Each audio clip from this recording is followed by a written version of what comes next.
All right, good afternoon, everybody. Welcome to the NCAA Men's Basketball Championship West Regional Elite 8 press conference here at Crypto.com Arena. Before we begin, I have a couple housekeeping items here. First, satellite coordinates for this site.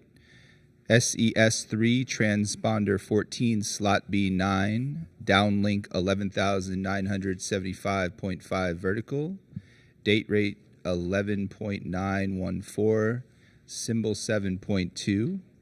If you have any further questions about satellite coordinates, please see the representatives in the back from Hammond Communications. And a couple other things here. A reminder as a courtesy to your fellow media members and team participants, please make sure to silence your cell phones. Please provide your name and media affiliation each time you ask a question. We have 2 mic holders that will get a mic over to you before you can ask that question. And then for those of us joining here on Zoom, please make sure to use the raise hand function, and we'll address your we're going to address questions here in the room first before we get to those on Zoom, if time allows. And then finally, recording of press conferences on cell phones and cameras is prohibited. All right, we have student athletes here. Thank you. We have student athletes here. We have Aaron Estrada, Rylan Griffen, and Grant Nelson. We'll go ahead and open it up for questions for the student athletes.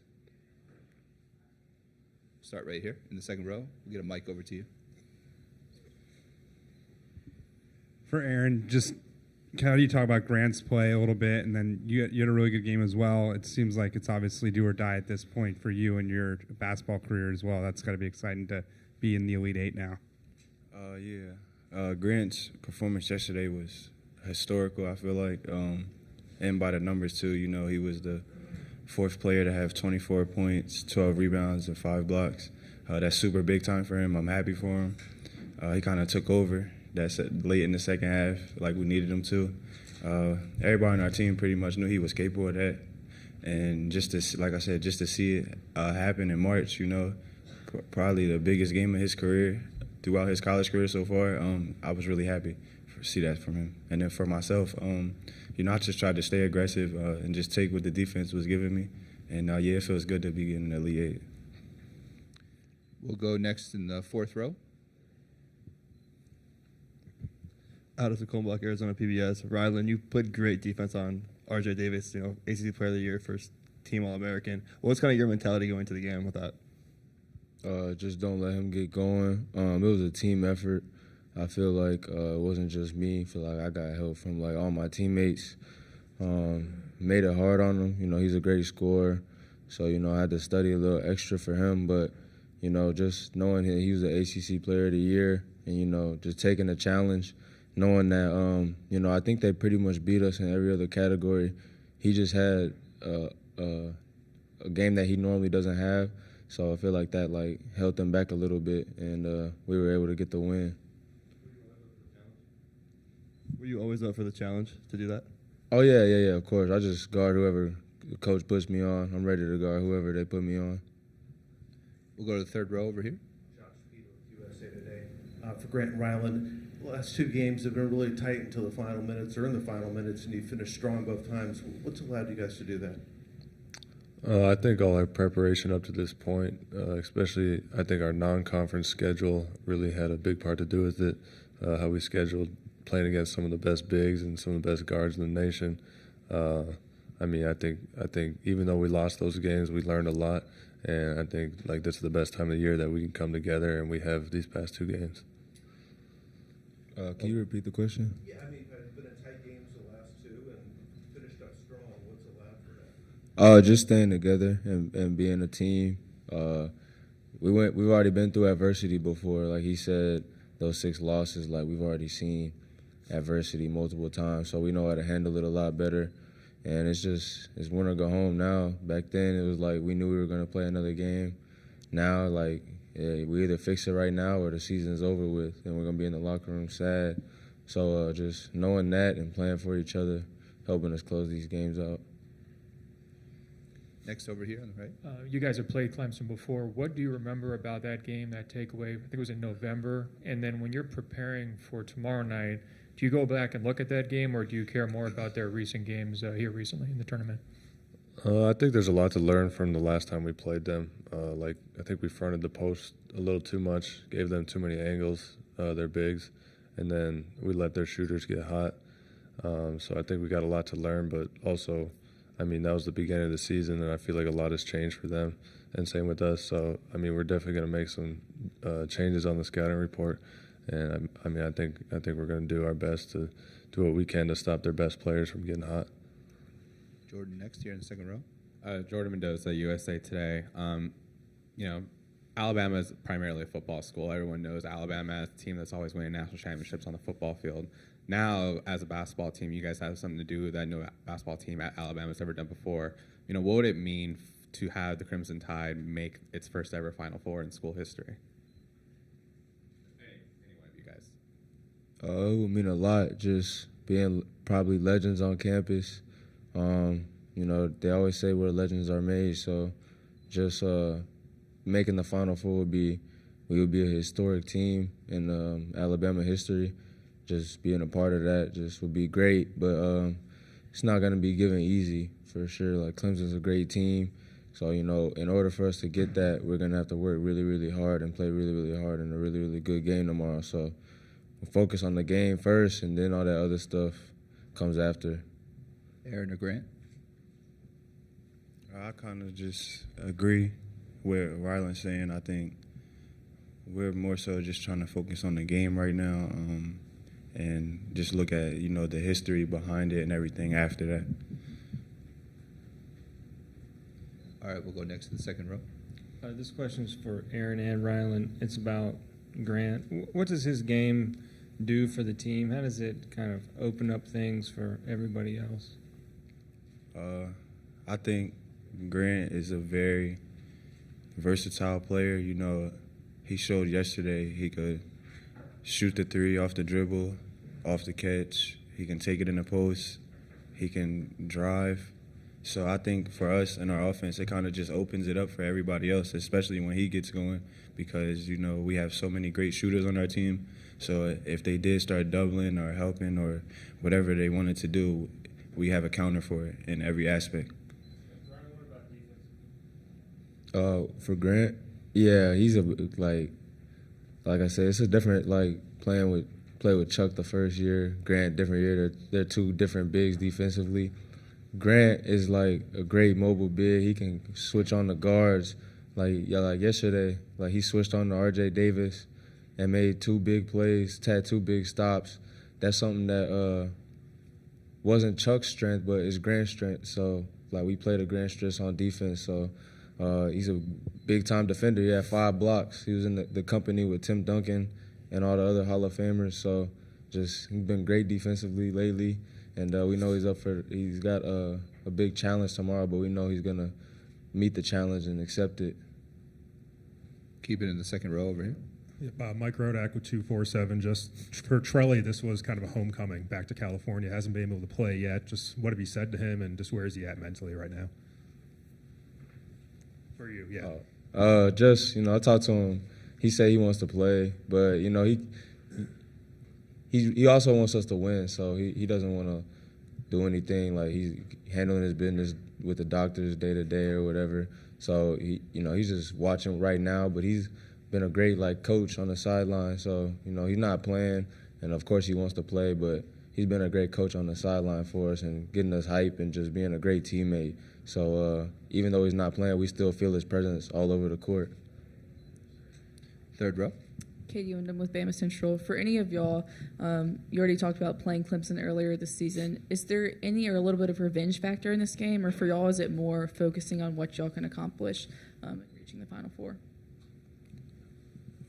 I think as us being competitors, there's definitely a revenge factor. I mean, nobody wants to lose to a team twice, especially who you think you could beat.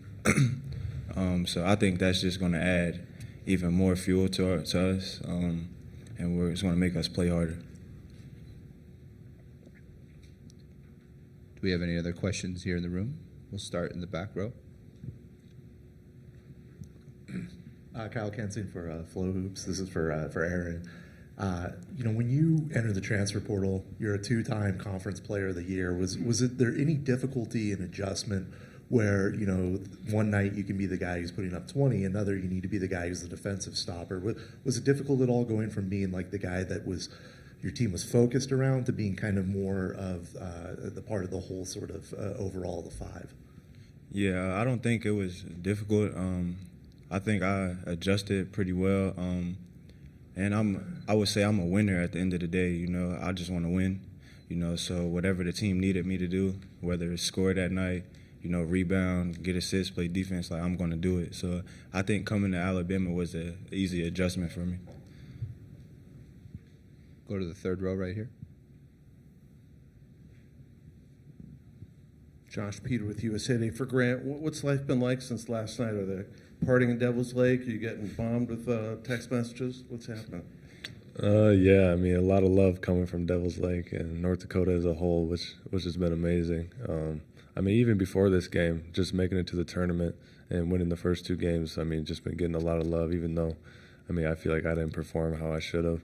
I feel like I kind of let my teammates down, but, yeah, a lot of love from North Dakota. All right, let's go over to Zoom. We have Joe Reedy. Yep, thanks. Grant, just that first matchup against Clemson, what kind of matchup problems does Holland Scheifelen present for you? They could both get rebounds, which hurt us last time. They're both physical, and I think our scouting report wasn't perfect. We didn't follow it how we should have, and we got a lot of adjustments to make. We're still kind of learning our role defensively as a team, and I think we've grown a lot, especially in these past 3 games. And I think that'll help going into this game. We'll continue on Zoom. AP Steedham. Yeah, AP Stedham of AP and Kelly, as we see it, syndicated radio. These are one of the players. What happened in the last Clemson game that you'd like to see a turnaround? You mentioned the rebounding. Any other facets of the game that you'd like to reverse? I would just say we need to just guard the post a little bit better. And we can't let their shooters come off of screens as easy as they did and hit threes. They were playing as good as anybody in the country at the time when they beat us. Then they had a little fallback, but now they're back to playing like that team that we played earlier in the season. And so we just got to make adjustments from that game. I think that's a good game to go back and watch because it was against us. We already played them already. We should use that to our advantage. We lost, so we obviously made a bunch of mistakes. So just watching that game and making sure we don't make those same mistakes and we come away with the win this time. We'll come back to the room in the 4th row. For Rylan or Aaron, Jonah Corral, Arizona PBS. Clemson, they really slowed down Arizona, made it more of a grinded-out kind of game. And I know you guys played a really high-octane offensive game last night, but against GCU was a much more scrappy, physical game. So can that game prepare you guys for what you'll face against Clemson? Yeah, I think it definitely can prepare us, but I ultimately think it just comes down to us getting stops. I think that's what really creates our pace, and when we play fast is when we get stops. So if we're able to just continue to get stops, we'll be able to run on anybody we play against. Anybody here in the room have any additional questions for the student athletes? How about anybody on Zoom? Please use the raise hand function if you have any questions. We have an additional question from AP.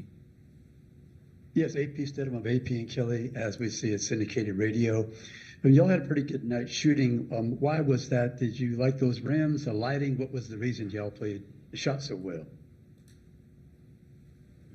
We were getting good shots. We shoot a lot, shoot around. We know we're gonna have to shoot threes in the game. And it's just confidence. I feel like we shoot a lot of shots in the off season, during the season, and even right now, to shoot these type of shots in these type of games and make them. So I think that's just a confidence thing with us. Obviously, everybody on the team, we feel like when they shoot the ball, it's going to go in. So just everybody having that confidence helps you be able to make shots. Do we have any other questions here in the room for the student athletes? All right. Thank you, guys. We're all set. We'll have Coach Oats up here momentarily.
Yeah.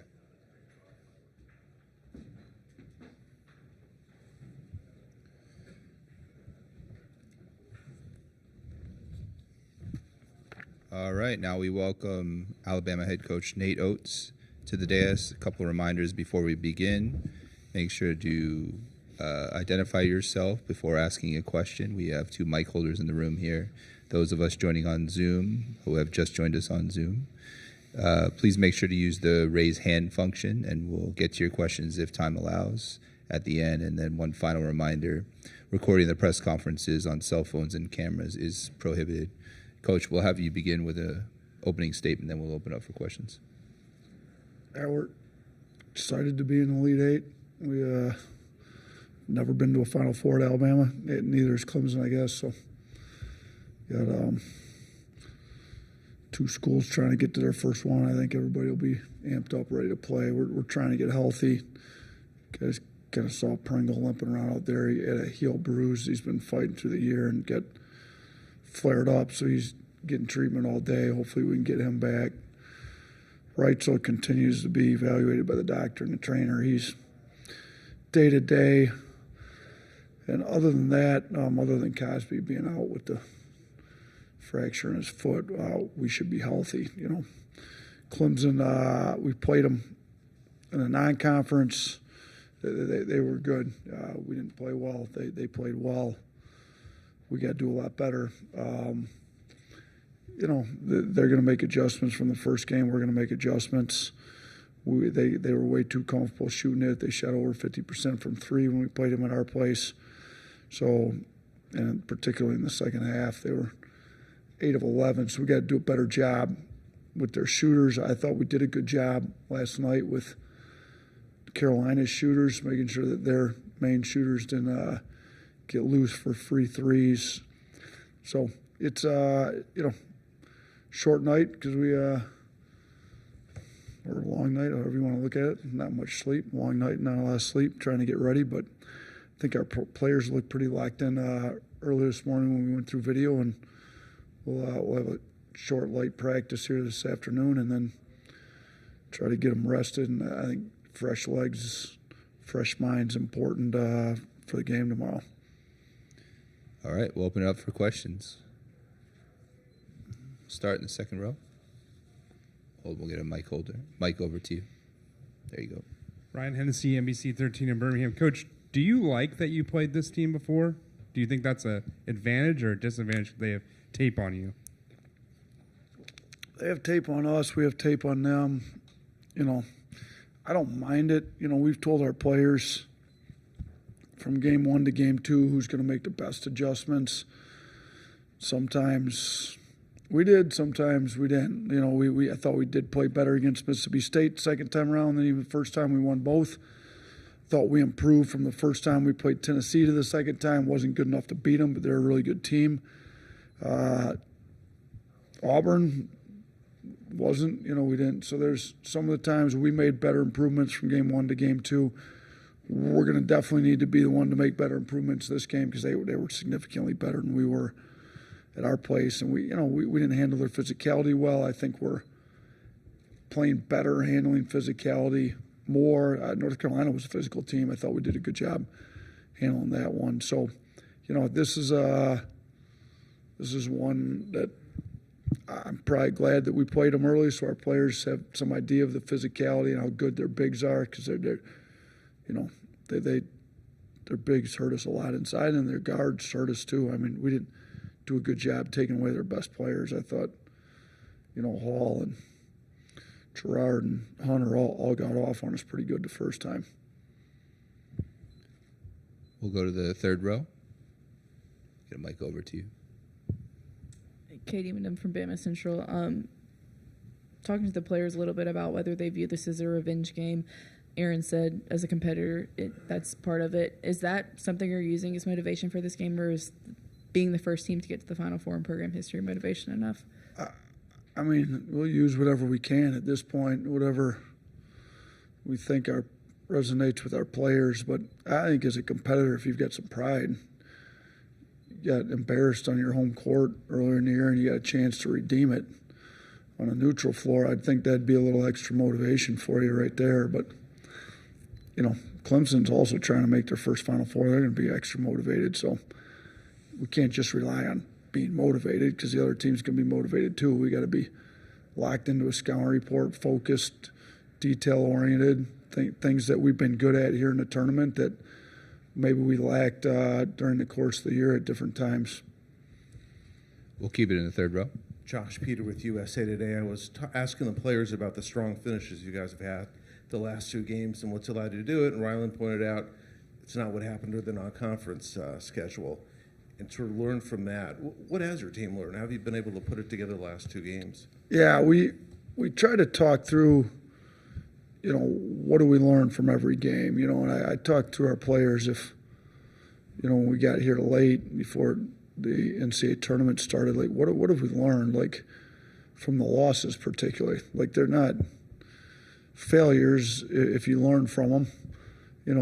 There's lots of things in life that don't go the way you want them to go, and if you learn from it, it can be a win even if it was a loss at the moment. So, one of the big things was our last 8 minutes, last 12 minutes of the games, we weren't good in the non-conference. We were tired, we made bad decisions, we folded, we collapsed. So, I took that timeout about 8 minutes. We had the media timeout shortly after that. And both those timeouts, I think the energy was like we got to go now. Now, we still ended up being down.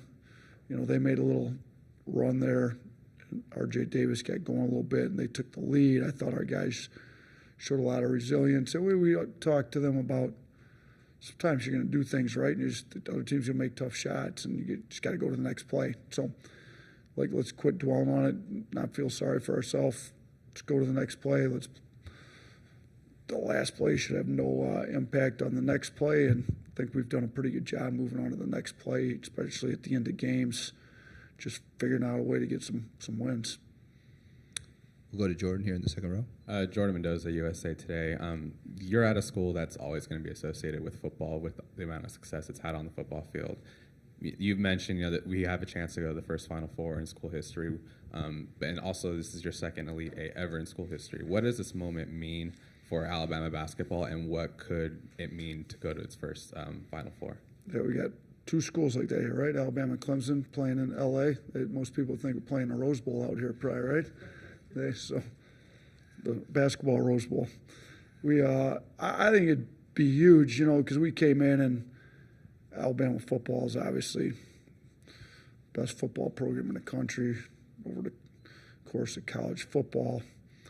In my opinion, they've got all kinds of national championships, but it's been, multiple sports have won national championships at Alabama. The athletic department as a whole is a championship level athletic department, and we needed to get men's basketball up to the level that a lot of other sports are at. So, if you could make, the Final Four, obviously winning the national championship's the biggest thing, but the Final Four is huge, men's basketball. So if you can get to a Final Four and kind of put yourself on that stage, I think we've been able to recruit some high-level players. Players want to play here. We've won 2 SEC regular seasons, 2 SEC tournaments since we've been here. We've won a lot, but we've never been to a Final Four.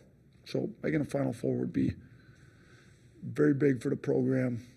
Would show that we're competing with all the best programs in the country for the biggest thing. You're trying to win a national championship. Well, the Final Four is that step right before winning a national championship, and we haven't been to Final Four yet. So this would be the biggest win in the history of Alabama basketball if we could pull it off. And I think our players understand the enormity of the game, and I think their preparation, their effort will match their understanding of how important this game is.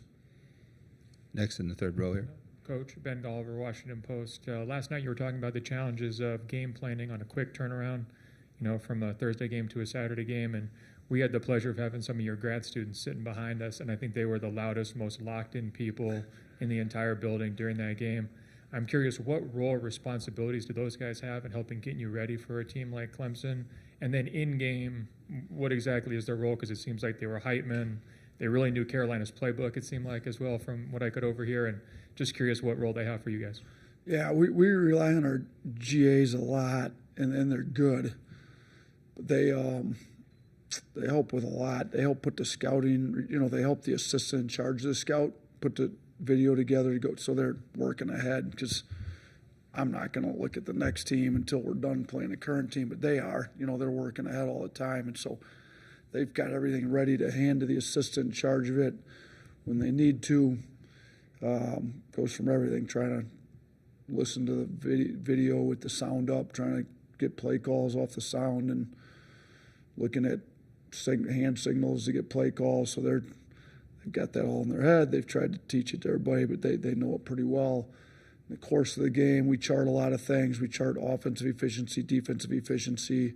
They're charting that, paint touches, different things we've got I get an offensive sheet, a defensive sheet, a blue-collar sheet, and the general stats. So I got 4 sheets of paper in my hand every time out, and they're responsible for 3 of those 4, the offensive, defensive, and the blue-collar one. So, the GAs along with our regular undergrad managers, do a lot of work for us. So it's cool that everybody's super invested in wins and losses, from your head coach down to your managers to everybody in the program. I think we've got that. I think it's part of the reason we've been winning at the level we've been winning over the last 4 years, because you got everybody in the program super invested in winning and losing, and it's nice that you're able to sit by some of them that aren't even on the bench, and they're super invested in winning and losing. Over here, third row, and then we'll come to you guys. Coach, we talk about your play. Chris Stewart, Crimson Tide Sports Network. We talk about your players, or how you as a staff help them to understand the moment and deal with everything that they're in right now. But how do you personally manage the moment when it's a new experience for you as well? Yeah, that's a good question. It kind of takes me back to when I was interviewing with Danny White to get my first head coaching job in Division I, and Keith Dambride had kind of been running the league in the MAC at Akron, and he's made the tournament at Duquesne this year, and he's going to retire. He's a great coach, and he kind of asked me the question, when you look down and see Coach Dambride, it's my 5 players against his 5 players, it's not me against him. It's it's the same thing. We coached against some pretty good coaches in our league, coached against some pretty good coaches. At the end of the day, the ball goes up. I'm coaching my 5 guys on the floor. Everybody else coach, and I got to prepare myself to coach the 5 guys on the floor and the guys on the bench. And I've done that hundreds of times as a high school coach. And you kind of just lose yourself in the game and start coaching. So how do I prepare myself? I mean, I didn't have to do all this at Romulus, but I coached a few hundred games at Romulus, and when the ball goes up, it's not that much different. There's a few more cameras on me around here. There's a few more people in the stands. My players need to feel the energy coming from me. They need to know that I know what I'm doing, so I got to prepare myself so that I'm the most prepared coach going in, and they know it, and they've got confidence in that. I got to sell them on the fact that we're the most prepared team, because we're going to be. Our guys always go into games with a ton of confidence, knowing we got the scouting report down. They just got to execute it and play hard. That's what I do. So I don't, after the season's over, if we can win another game and you understand that you made a Final Four, there'll probably be some time to relax and reminisce on it and think about how great it was. But right now, we got to win another game. This doesn't happen very often. We've only been to one other Elite Eight in the history of Alabama. It was 20 years ago. You don't want to take this for granted. I told our players, don't, Coach Saban calls it rat poison all the time, but if you wanted, you could get on your phone and look at the social media and type your name in and see hundreds of people talking about how great you were. That has nothing to do with preparing to play the next game. So I told them, if you want to get to a Final Four, you got to be disciplined enough to put that rat poison out, get locked in on what we need to do for the next 24 hours, be prepared to beat this team, because anything else is a total distraction. I said, like every minute for the next 24 hours needs to go into recovery with the trainer, and some of that's a nap and sleep, some of it's being with the trainer, or preparation to win the game. Anything else, if you're not disciplined enough to stay off social media and not waste a bunch of time doing that, I don't know how serious you are about winning. The same thing goes for me. keep any social media on my phone during the season because I think it's nothing against you reporters, and maybe it's the people out there on Twitter that aren't reporters, but you win a game and you're the best thing ever. You lose a game and you're the worst coach. I can't live my life like this, so I don't have social media on my phone during the season. I can get on it on the computer if I choose, but you get on it, next thing you know, you wasted an hour that you should have been preparing for a team. So I got to be disciplined to get myself ready to play. The players need to be disciplined to get themselves ready to play. And once the ball goes up, we got 40 minutes of being locked in, super intense. You can't kind of ask the players, why do you play? Well, why do I coach? I got this competitive nature about me. You can't match that 40 minutes of competitiveness with anything else you do in life. And I love it. I got to get myself ready to do it. And I don't think there's much else. I got to get ready to coach this game just like I get ready to coach any other game. Go to the fourth row. Hey, Coach. Jonah Krell, Arizona PBS. Building off of that, you were talking about kind of your coaching mindset there. Have there been any previous coaching mentors or peers of yours that have reached out to you, maybe a text or something, giving you some words of advice to give you that direction and tell your players, like you just said? Yeah, I mean, Coach Saban's been good. The whole next deal, I kind of pull off a conversation with him. He texted me, next play, next kick. He doesn't do much text. He didn't text at all. I probably shouldn't even say text because I think he's not supposed to text. But now that he's not coaching anymore, maybe he texts. So if I wasn't supposed to tell anybody he texts, I apologize to Coach Saban. But he did send me a short text, and he was good with it. He's been great. He's a resource I've got. He's still got an office on campus, so I'm going to use that resource. I think he's the best team sports coach in the modern history of team sports and college athletics. Like, he's great to have there. And there's some other coaches. I don't know that I'd necessarily have mentors. Obviously Bobby Hurley hired me. Bobby's been great. I'm friends with Danny. He's doing a great job, but I haven't talked to them a whole lot. Danny's trying to get his own team to a Final Four and doing a pretty good job, it looks like. But talked to some retired coaches. I made a couple calls before the NCAA tournament just to some coaches. I called Frank Martin because they South Carolina had, if you go back and look when they made their Final Four run there, they were kind of on a down stretch. They had lost a few. Like, we weren't playing our best basketball going into this tournament. Neither were they. Just how do you get your mindset to change? I actually talked to Coach Boeheim, who did it twice at Syracuse, weren't playing their best at the end of the regular season. ACC tournament, got on a run, made a Final Four. Like, how do you get – so I reached out to those guys, and they were great. They talked to me about the whole thing. But, I was a high school coach, and then I coached for Bobby Hurley for 2 years, and then I became a head coach. So I haven't really worked under – it's been a long time, other than the 2 years with Coach Hurley, and he was great. I mean, he's been great to me, and Danny's been great to me. But outside of those 2 years, it's been a long time since I worked under somebody. It's kind of more older coaches that have been retired that you kind of reach out to, or older coaches in the business. I talked to Coach Izzo. He's been great to me when I was in Detroit. He was great to me. He talked to me about North Carolina just because they had played him and I knew him. I spent all kinds of time up watching them practice. I really looked up to him when I was a high school coach in Detroit, and he was great. But yeah, little couple guys here and there. We got time for one more question. Go ahead. Miss Terry said that Nick Saban sent his first email too recently. So you're in the does, clear there. I think. Okay, he's in the clear. So yeah. he's texting, emailing, and technology savant now. Yeah. But I want to ask about, this is your 11th night on the road together. Just how have players handled that? Has there been a benefit to that, knowing that if you went home early, that it'll be the end of it for you this season? Yeah, I hope they like being with each other, so they want to spend a few more nights together on the road in a hotel. But I think they've gotten close. I think our leadership's been great. Guys are pulling for each other. And shoot, you saw when your best player, all year, and Mark Sears, and he almost sleepwalks to 20 points on some nights. Like, he didn't get to 20 last night. He was as happy as anybody. He was telling me to run stuff for Grant Nelson late in the game. Like, I think guys get a little closer being with each other all the time.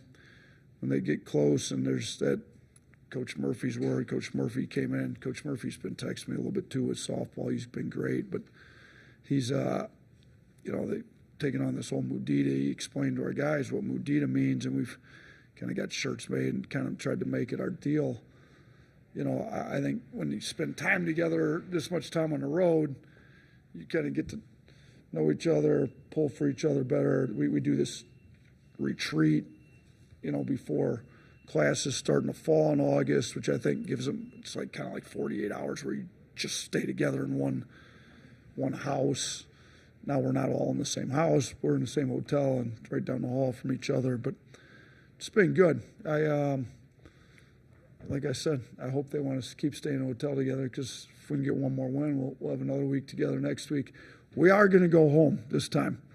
We're not staying on the West Coast for 3 straight weeks. So win or lose, we'll be back on Easter Sunday in Alabama, and then hopefully if it's a win, then we'll turn back around and come out to the West Coast to go to Phoenix if we're fortunate enough to be playing in Phoenix next weekend. Thanks, Coach. Yep.